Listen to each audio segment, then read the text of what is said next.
नमस्कार, स्वागत है आपका इस वक्त के बुलेटिन में। मैं हूं आपके साथ अनुष्का सिंह। खबरों की ओर बढ़ेंगे, लेकिन उससे पहले नजर इस वक्त की हेडलाइंस पर।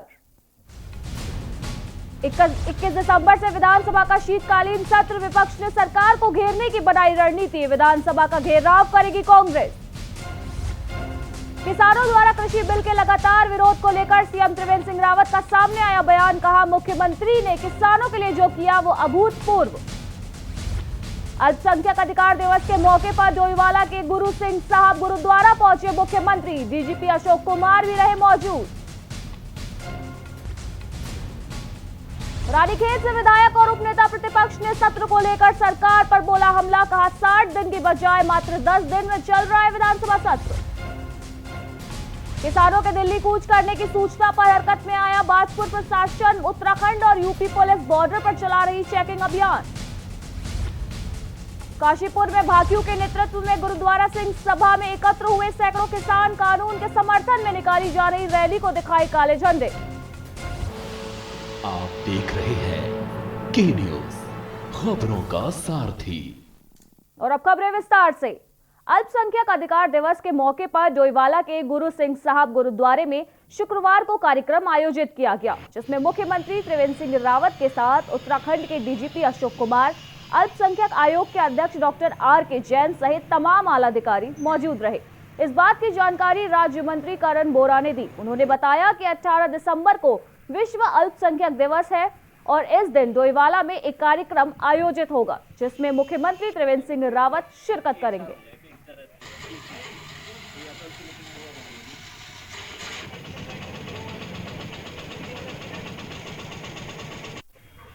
और माननीय मुख्यमंत्री जी द्वारा प्रदेश के अल्पसंख्यकों के हितों के लिए अनेकों कल्याणकारी योजनाएं चलाई जा रही हैं और डोईवाला उनकी विधानसभा है, उसमें भी अनेकों जो योजनाएं चलाई गई हैं अल्पसंख्यक समाज के युवाओं को स्वरोजगार से जोड़ने के लिए, उसी के निमित्त ये कार्यक्रम उनका अपनी विधानसभा में कार्यक्रम है।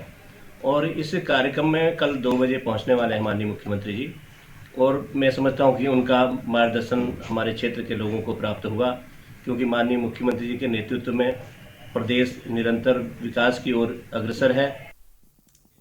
बाजपुर से किसान आंदोलन के समर्थन में सहयोग देने के लिए दिल्ली जा रहे थे, जिसकी सूचना मिलते ही उत्तराखंड और उत्तर प्रदेश की पुलिस ने बॉर्डर पर संयुक्त रूप से चेकिंग अभियान चलाया। लेकिन पुलिस की चेकिंग से पूर्व ही बाजपुर के किसान दिल्ली को रवाना हो गए।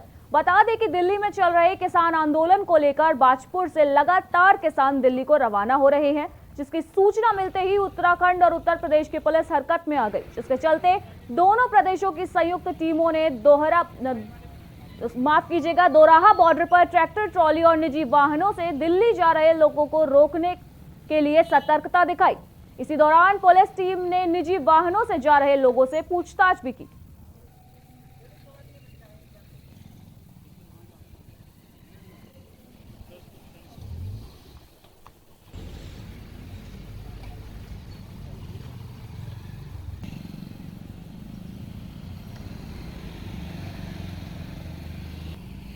आज जो रामपुर पुलिस प्रशासन है वो आए हुए थे और हमारी तरफ से भी पुलिस प्रशासन गया हुआ था, तो दोनों की संयुक्त समीक्षा की गई और संयुक्त पिकेट हमारी लगाई जा रही है और जो भी किसान या यहाँ से मूवमेंट होगा तो उनको रोकने की कोशिश की जाएगी। हमारे द्वारा बॉर्डर पे पिकेट लगाई गई है, पीएसी भी डिप्लॉय कर रखे हैं और अपनी सिविल पुलिस भी लगा रखी है। काशीपुर में भारतीय किसान यूनियन के नेतृत्व में सैकड़ों किसान गुरुद्वारा सिंह सभा में एकत्र हुए, जहां से किसान भाजपा द्वारा कृषि कानून के समर्थन में रुद्रपुर में निकाली जा रही रैली के खिलाफ काले झंडे लेकर रुद्रपुर को रवाना हुए। किसानों के बड़ी संख्या में रुद्रपुर निकलने की सूचना मिलते ही पुलिस प्रशासन में हड़कंप मच गया। आनन फानन में पुलिस और स्थानीय प्रशासन के आला अधिकारी मौके पर पहुंचे और किसानों को रुद्रपुर जाने से रोकने का प्रयास किया। इस दौरान किसानों और पुलिस के बीच काफी धक्का मुक्की भी देखने को मिली। रुद्रपुर जाने से रोकने पर आक्रोशित किसानों ने राष्ट्रीय राजमार्ग 74 पर धरना प्रदर्शन कर देश के प्रधानमंत्री और पुलिस प्रशासन के खिलाफ जमकर नारेबाजी की।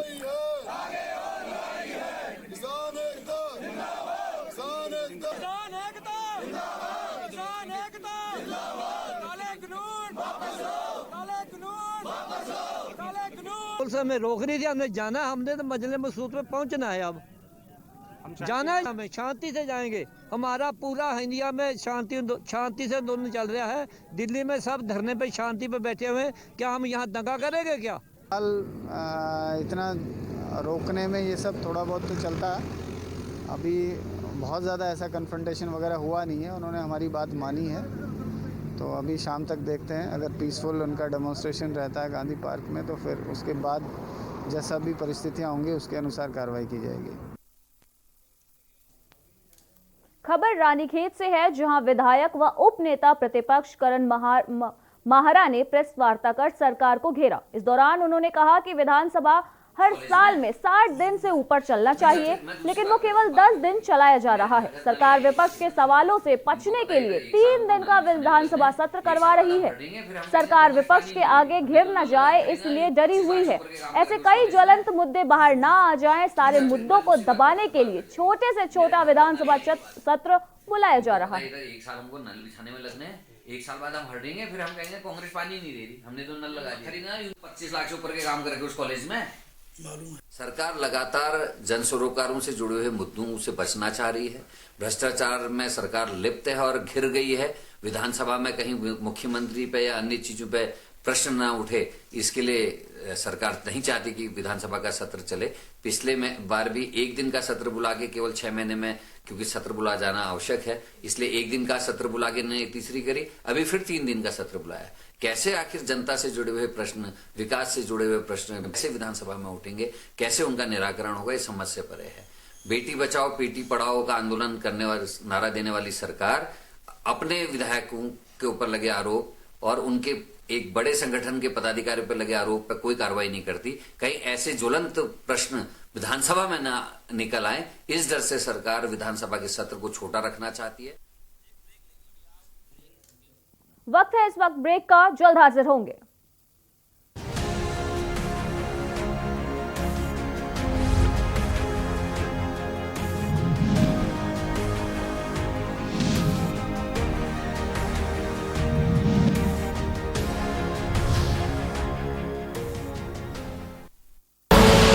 आप देख रहे हैं के न्यूज, खबरों का सारथी।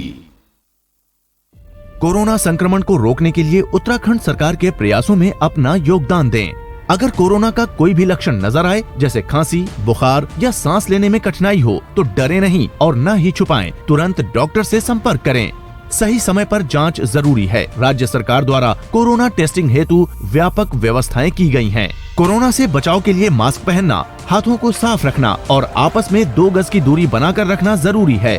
जब तक दवाई नहीं, तब तक ढिलाई नहीं।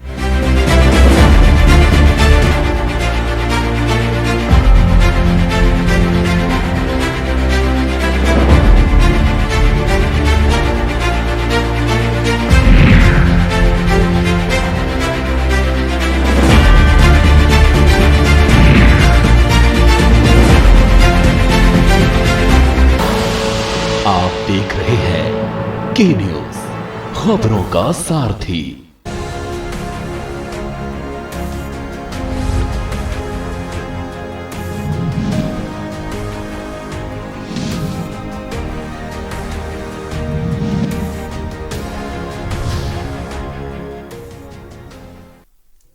ब्रेक के बाद आपका फिर से स्वागत है।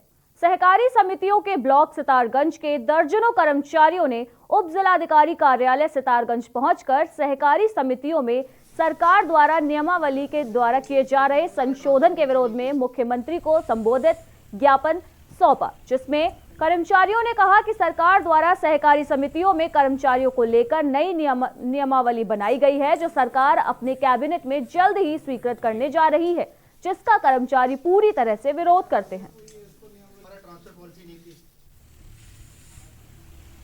सहकारी समिति के कर्मचारी, क्योंकि सरकार द्वारा निबंधक द्वारा ये सेवा नियमावली कर्मचारियों की चेंज की जा रही है और इसमें प्रबंध समिति के अधिकारों का हनन किया जा रहा है, उनको समाप्त किया जा रहा है। उसके विरोध में हमने माननीय मुख्यमंत्री को एसडीएम के माध्यम से एक ज्ञापन दिया। नैनीताल शेरवुड प्रबंधन कमेटी की आपसी विवाद थमने का नाम नहीं ले रहा है। आज लखनऊ जायज प्रबंधन कमेटी ने नैनीताल में प्रेस वार्ता करते हुए कहा कि उनके पास उच्च न्यायालय इलाहाबाद का ऑर्डर है, जिसमें इलाहाबाद हाई कोर्ट ने विजय मनकोट लखनऊ जायज एसोसिएशन का चेयरमैन माना गया है। उन्होंने कहा उत्तराखंड की मैनेजमेंट कमेटी भी लखनऊ जायज के साथ है। बाकी जो भी कमेटियां यहाँ पर रजिस्टर्ड हैं वे केवल चर्च ऑफ इंडिया के फेवर में ही काम कर रही हैं। जो भी कमेटियां शेरवुड में कब्जा करने जा रही हैं वे सभी अवैध रूप से कॉलेज में कब्जा करने की कोशिश कर रही है। लखनऊ जायज के विधिक सलाहकार राकेश सोफ्ती ने बताया कि उन्होंने इस संबंध में माननीय उच्च न्यायालय में याचिका दायर कर न्याय की गुहार लगाई है। नॉर्थ इंडिया के पक्ष में कोई भी management committee registrar of society पर मांगी है कि पहले हमारा पक्ष सुन लिया जाए और विधिक तौर से हम ही इसके जो हैं कब्जे में आना चाहिए हमें, और विधिक तौर से हमारी ही मैनेजमेंट कमेटी रजिस्टर्ड है और हमारे पक्ष में माननीय उच्च न्यायालय इलाहाबाद द्वारा जो है हमारे पक्ष में ही ऑर्डर है और इसका पूरा जो शेरवुड कॉलेज सोसाइटी में जो है सारे राइट हमारे हैं। पूरे देश में कृषि बिल को लेकर लगातार किसान विरोध प्रदर्शन कर रहे हैं, तो वहीं बीजेपी जगह जगह जाकर किसानों को कृषि बिल के फायदे बताने में जुटी हुई है, जिसको लेकर आज मुख्यमंत्री त्रिवेंद्र सिंह रावत ने पत्रकारों से रूबरू होते हुए कहा कि प्रधानमंत्री ने किसानों के लिए जो कुछ भी किया है वह अभूतपूर्व है। उन्होंने कहा कि कृषि के लिए जो नए कानून बनाए गए हैं वो किसानों के हित में है, लेकिन कुछ लोग किसानों को बरगलाने का काम कर रहे हैं। उन्होंने कहा कि किसानों को समझने की जरूरत है जो उन्हें बरगलाने का काम कर रहे हैं। हम विश्वास दिलाना चाहते हैं कि ये किसानों के हित में है। प्रधानमंत्री जी का लक्ष्य है कि 2024 तक किसानों की आय दोगुनी हो जाए।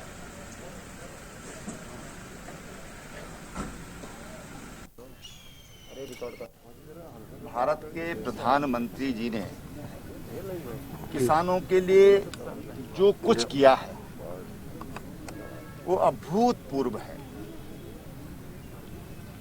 ये जो एपीएमसी है और जो नए कानून बनाए गए हैं वो किसानों के व्यापक हित में है और किसानों के हितों की गारंटी है इस कानून में। कुछ लोग बरगलाने का काम कर रहे हैं।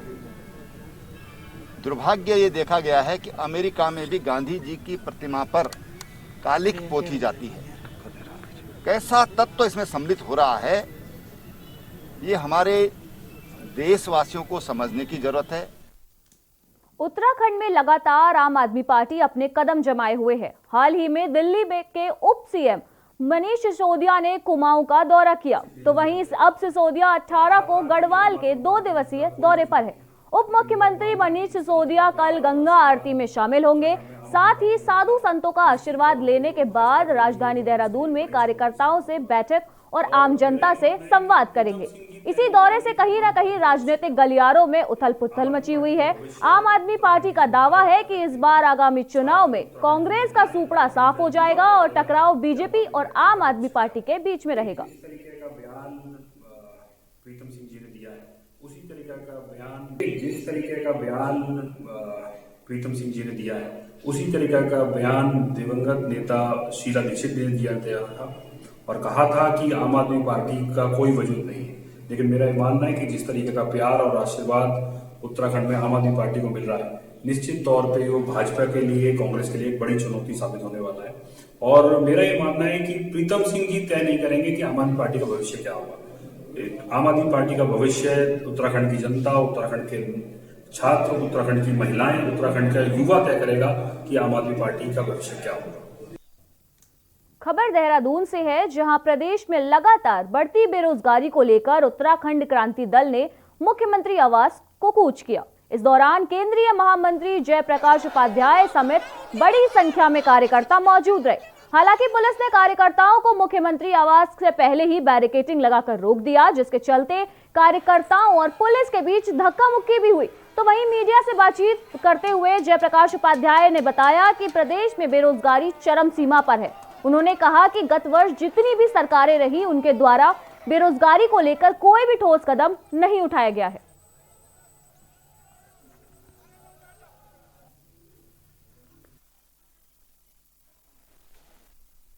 बहुत बहुत चरम सीमा पे गत वर्ष जो सरकारें रही हैं उन्होंने कुछ काम करके नहीं दिया। उपरांत इस प्रदेश का जन्मदाता है और हमने पूरा प्रारूप तैयार किया कि किस क्षेत्र में हम कितने रोजगार उपलब्ध कराएंगे। इसका प्रारूप हम तैयार कर रहे हैं और अपना एप्लीमेंट जनता के बीच में देंगे। जनता को बताएंगे कि हम इस इन क्षेत्रों में आपको रोजगार देंगे। केवल छलावा ये सरकारें करती रही हैं। अब और अगर यदि इन्होंने रोजगारों के साथ इसी तरीके की छलावाई बातें करी तो हम इन्हें बैठने नहीं देंगे, इन्हें उखाड़ फेंकेंगे और उपरांत की सत्ता आप जनता के हाथ में होगी और रोजगार की हम साधन को जिस तरीके से हमने प्रारूप तैयार किया उसके अनुरूप हम काम करेंगे। खबर सितारगंज से है, जहां नगर पालिका अध्यक्ष हरीश दुबे ने प्रेस वार्ता की। इस दौरान उन्होंने बताया कि समाचार पत्रों में लिखा गया है कि पुलिस वालों का या प्रशासन वालों का किसी ऐसे लोगों का अगर ये कहना है कि हमने किसी अधिकारी को या किसी पुलिस वाले को बंधक बना लिया है तो ये बिल्कुल अफवाह फैलाने वाली बात है। हमारे बोर्ड को या हमको झूठे मुकदमे में फंसाने की साजिश हो सकती है।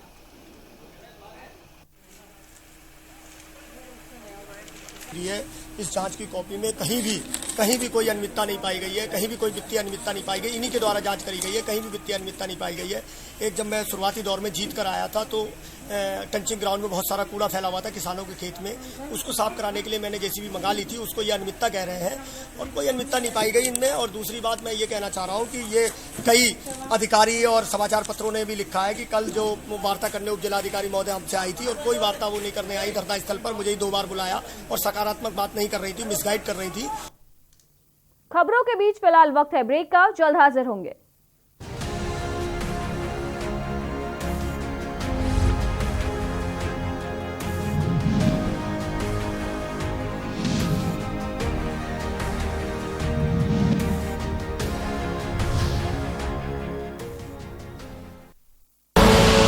आप देख रहे हैं के न्यूज, खबरों का सारथी।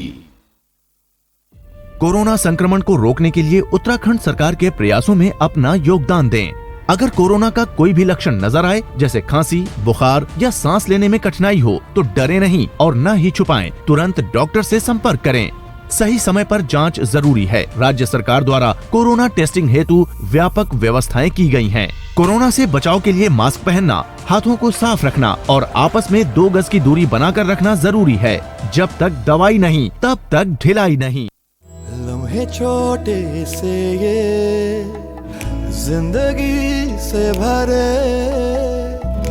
इन्हें हाथों में भर ले और जी ले जरा। मुसाफिरा तू है चला, मुसाफिरा रे। छोटे छोटे लम्हों का अनोखा सफर, कमला पसंद, अनोखा स्वाद।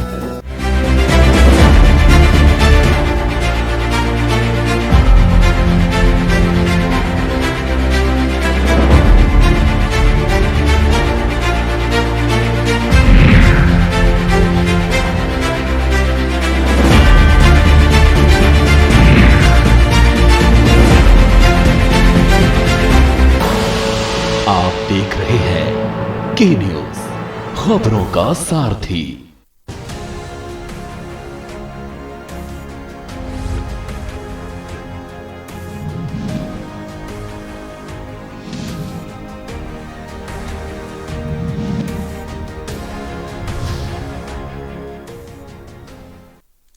ब्रेक के बाद आपका फिर से स्वागत है। लालकुआं में कांग्रेसियों ने महंगाई के विरोध में भाजपा सरकार का पुतला दहन किया और भाजपा सरकार को जन विरोधी बताया।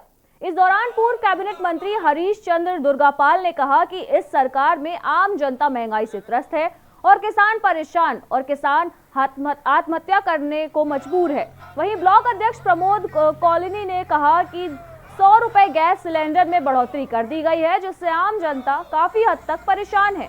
इसलिए महंगाई के विरोध में भाजपा सरकार का पुतला दहन किया गया है।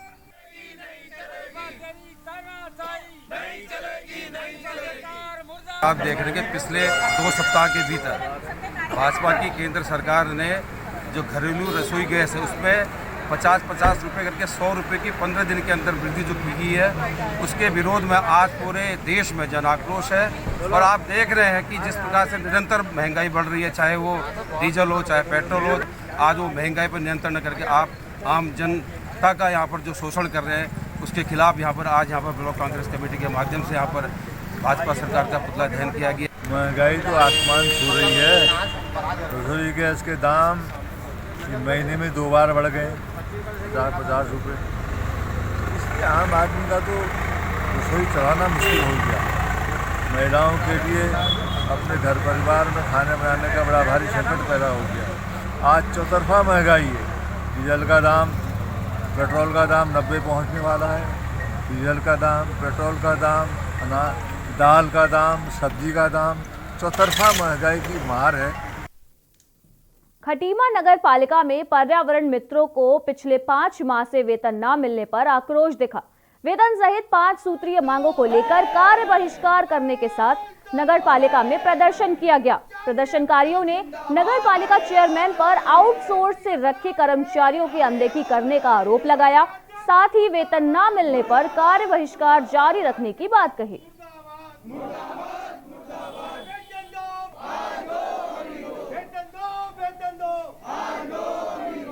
ये नया बोर्ड आया है चुनकर, तब से हम लोगों को अपनी तनख्वाहों के लिए हर माह रोना पड़ता है। और अभी भी कम से कम 5 माह का तो वेतन मोहल्ला स्वच्छता समिति का हो गया है, 3 माह का वेतन आउटसोर्स कर्मचारियों का हो गया है, 2 माह का वेतन नियमित कर्मचारियों का हो गया है, उनकी वर्दियां हैं, आउटसोर्स कर्मचारियों का पीएफ है। तमाम ऐसी समस्याओं से हम जूझ रहे हैं। बराबर हम लोग मांग पत्र देते रहे, बराबर अनुरोध करते रहे।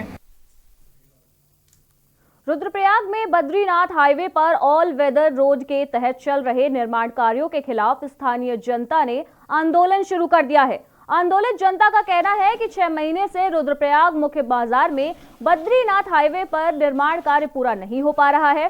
धरना स्थल पर आंदोलित जनता से वार्ता करने पहुंचे कार्यदायी संस्था के अधिकारी का घेराव करते हुए जनप्रतिनिधियों और जनता ने खूब खरी खोटी सुनाई और उन्हें बंधक बनाने की कोशिश की। वहीं अधिकारी ने मुश्किल से जनता से अपना पीछा छुड़ाया। हम मानते हैं सरकार की महत्वाकांक्षी योजना है, लेकिन रुद्रप्रयाग में एनएच और आरसीसी मिलकर इसे पलीता लगा रहे हैं। मैं प्रत्यक्षदर्शी हूं और रुद्रप्रयाग की जनता भी प्रत्यक्षदर्शी है। यहाँ पे रुद्रप्रयाग जनपद में ये डाट पुल जब से बना है तब से विवादों में रहा है। मात्र 1 महीने बाद ही वो खतरे की जद में आ चुका था, लेकिन इन्होंने उसका ट्रीटमेंट करके उसको जो है खड़ा कर रखा है। मांगे हमारी क्या होनी, हमारी मुख्य मांगे ये है कि रुद्रप्रयाग की व्यवस्था को व्यवस्थित ढंग से सुचारू रूप से सही काम किया जाए, जल्दी काम किए जाए, जिससे कि बाजार में आवाजाही की परेशानी हो रही है। दूसरी तरफ सुरंग का निर्माण कार्य चल रहा है तो बाजार में बहुत घिचपिच हो रही है। उन्होंने बहुत मेरे से बदतमीजी करी है और ये इकट्ठे होकर जो ये गवर्नमेंट के कुछ आदमी जो नेता लोग हैं और गलत आदमी हैं जो ये इस चीज़ को उलझाया जा रहा है, काम की बजाय ये काम को रुकावट डाल रहे हैं। और एक आदमी ने बहुत बदतमीजी करी है। मेरी उम्र है 72 और 3 की, मैं इतना सीनियर हूँ और पढ़ा लिखा हूँ और PW रिटायर हूँ और ये बदतमीजी कर रहे हैं। ऐसे नहीं हुआ काम, हमारी गलती बताए कोई। अब 2.5 महीने हो गए मेरे को यहाँ पर किसी डीएम एक आए, दूसरे डीएम साहब आए हैं। इन्होंने कब कहा था इलेक्ट्रिक पोल शिफ्ट करने, अभी तक 2.5 महीने मैंने 4-5 इलेक्ट्रिक पोल शिफ्ट करे हैं। खबरों में फिलहाल इतना ही। बाकी की तमाम खबरों के लिए देखते रहिए के न्यूज इंडिया। नमस्कार।